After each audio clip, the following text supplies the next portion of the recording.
नमस्कार, प्रणाम। अभी हम मधेपुरा के श्री ओम साई हॉस्पिटल डॉक्टर असीम सर के पास पहुंचे हैं। अभी हम बात करेंगे मधेपुरा में जो कल ही या परसों से खबर चल रही है प्राइवेट हॉस्पिटल के बारे में, जिसमें दर्शाया गया अखबारों के माध्यम से कि मधेपुरा में कुल 17 ही हॉस्पिटल वैध है।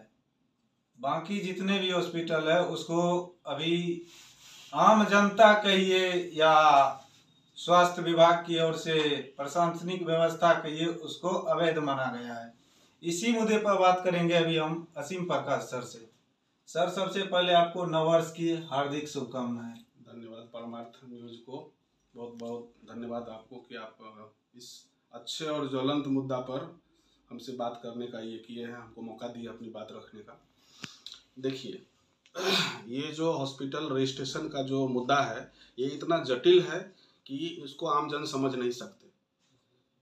क्लियर कुछ भी नहीं इसमें होता है। हम लोगों को हर साल रजिस्ट्रेशन लेना पड़ता है और रजिस्ट्रेशन में कुछ छोटी छोटी चीज़ें हैं, जैसे आपका फायर सेफ्टी हो गया, कचरा प्रबंधन हो गया और छोटी छोटी जो कुछ चीज़ें हैं, इन चीज़ों के सर्टिफिकेट में कभी कभी लेट हो जाता है, जिस कारण बहुत सारे लोगों को जिनको पिछले साल में मिला है अभी उनको नहीं मिला है, उनको 2-4 दिन में मिल जाएगा। तो न्यूज़ लिखने वाले को हमेशा इस चीज़ की का ध्यान रखना चाहिए कि न्यूज़ निष्पक्ष हो, किसी के पक्ष में या किसी के विपक्ष में नहीं लिखना है, क्योंकि मीडिया जो है ये बहुत ही जिम्मेदार चीज़ है। मीडिया के न्यूज़ पर लोग विश्वास करते हैं।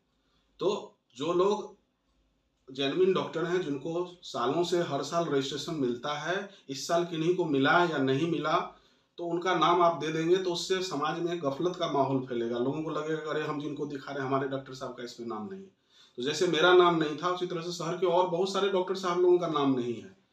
तो हो सकता है उनको भी वही कुछ प्रॉब्लम रहा होगा कि सर्टिफिकेट नहीं बना होगा समय पर, तो नए साल का उनको नहीं मिला। हालांकि CS ऑफिस में मेरा नाम है, जिस पत्रकार बंधु ने लिखा है उनको भी भली भांति ये मालूम है कि डॉक्टर असीम का नाम इसमें है।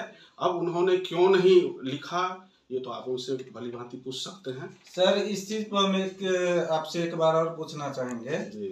सर, अखबारों में ठीक है कि नाम 17 ही हॉस्पिटल को वैध दिया गया, लेकिन सर उसका तो रिकॉर्ड सिविल सर्जन ऑफिस से ही मिला होगा, तब छपा होगा सर। अब ये तो सिविल सर्जन ही बता सकते हैं या उन्हीं के ऑफिस से कौन इस लिस्ट बना करके दिया मीडिया को, ये तो मैं नहीं कह सकता हूँ। मिला तो वहीं से होगा जी। हो सकता है उसमें मेरा नाम भी होगा और उन्होंने नहीं दिया, या मेरा नाम नहीं दिया होगा, लेकिन मेरे पास तो उन्हीं के ऑफिस से निकाला हुआ सर्टिफिकेट है जो मैंने आपको दिखाया जी। तो इन चीज़ों में कोई बहुत बड़ी वो नहीं है। डॉक्टर समाज की जरूरत है, समाज के लोग भी डॉक्टर की जरूरत है। दोनों एक दूसरे से मिलके कोऑपरेशन की भावना से काम करेंगे तभी मधेपुरा का नाम बढ़ेगा, इज्जत बढ़ेगा। डॉक्टर भी भगवान नहीं है और इंसान भी कोई साधारण आदमी नहीं है। हर की अपनी एक गरिमा है, हर की अपनी एक व्यवस्था है। चूंकि डॉक्टर जिंदगी बचाते हैं इसलिए उनको भगवान का ओहदा दिया गया है, ऐसी कोई और बात नहीं है ये प्रोफेशन ही। ये अच्छा होना चाहिए, साफ सुथरा होना चाहिए, लोगों को पता होना चाहिए कि हमारे शहर के कौन से डॉक्टर जेन्युइन है और कौन से डॉक्टर जेन्युइन नहीं है। जेन्युइन डॉक्टर को भी कभी कभी सर्टिफिकेट मिलने में समय लग जाता है, इसीलिए ऐसी कोई बात नहीं है। तो क्लियर न्यूज होना चाहिए। न्यूज थोड़ा सा रहस्यमयी टाइप का था, हालांकि उससे मुझे कोई दिक्कत नहीं है। और मेरे जिस भाई बंधु का सर्टिफिकेट नहीं मिला उनको भी 1-2 दिन में मिल ही जाएगा या मिल ही गया होगा, तो उनको भी घबराने की और चिंता करने की जरूरत नहीं है और लोगों को भी परेशान होने की जरूरत नहीं है। जिनको 2024 में मिला उनको 2025 में भी मिलेगा, है ना, क्योंकि ये कुछ टेक्निकल चीज़ों पर निर्भर करता है। यहाँ का सर्टिफिकेट नहीं है, वहाँ का नहीं है, इसलिए नहीं मिला। बाकी तो आम जन को भी मालूम है और सरकार को भी मालूम है और CS सर को भी मालूम है कि मधेपुरा में बहुत सारे ऐसे क्लिनिक चल रहे हैं जिसमें डॉक्टर है ही नहीं। वो कब बंद होगा मुझे उसका इंतजार है। सर, एक सवाल और है सर, बहुत ऐसे हम लोग सर फील्ड में घूमते रहते हैं, कभी ई बाजार, कभी वो बाजार, कभी ई चौक, कभी वो चौक। सर, बहुत सारे मतलब आम जनता का सर इस न्यूज को देख के उनका कहना है कि बहुत मधेपुरा में हॉस्पिटल है जो फर्जी है, इसलिए उसका नाम नहीं है। बड़े बड़े बोर्ड होल्डिंग लगा के रखे हुए हैं, उन पर सिविल सर्जन का नजर क्यों नहीं जा रहा है? उनको क्यों नहीं देखा जा रहा है? क्या इनका उनका नाम नहीं है इस कारण उनका हॉस्पिटल को अवैध किया गया है? इस पर क्या कहेंगे सर? नहीं, देखिए, जो वैध हैं वो तो वैध हैं ही, चाहे उनका क्लिनिक छोटा हो या बड़ा हो, उससे मतलब नहीं है।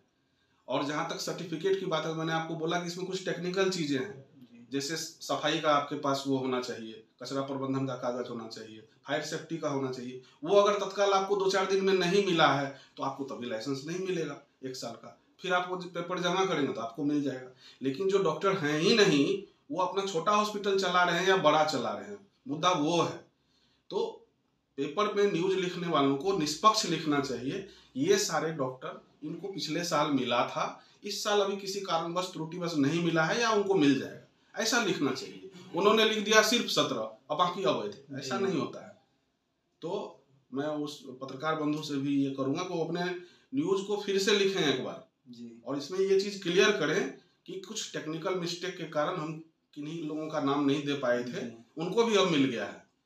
और अगर उनको अच्छी पत्रकारिता करनी है तो मधेपुरा में जो लोग बिना डिग्री के प्रैक्टिस कर रहे हैं उसका भी नाम उजागर करें, तभी मैं मानूंगा कि आप सच्चे पत्रकार हैं। और आपने किसी के इन्फ्लुएंस में या किसी से के जलन के बस किन्हीं का नाम काट दिया, तो ये तो अच्छी बात नहीं है सर। ये चीज तो मान के चलिए सिविल सर्जन महोदय को भी करना चाहिए, फिर से प्रेस कॉन्फ्रेंस बुलाना चाहिए। इसमें सर बहुत त्रुटि, सही में सर बहुत त्रुटि देखा जा रहा है जनता। सीएस सर को खुद अपने से बताना चाहिए, एक लेटर वहां से निकलवाना चाहिए, इतना हॉस्पिटल पिछले साल हमारे यहाँ रजिस्टर्ड था, अभी इसमें इतना नया हो चुका है, कुछ लोग अभी बचे हुए हैं, उनका प्रोसेस में है, तो इससे भ्रम की स्थिति पैदा नहीं होगी। ठीक है। तो अभी आप देख रहे थे, असीम सर से सुन रहे थे प्राइवेट हॉस्पिटल के बारे में। बाकी आपका क्या राय है आप कमेंट बॉक्स में देंगे। धन्यवाद।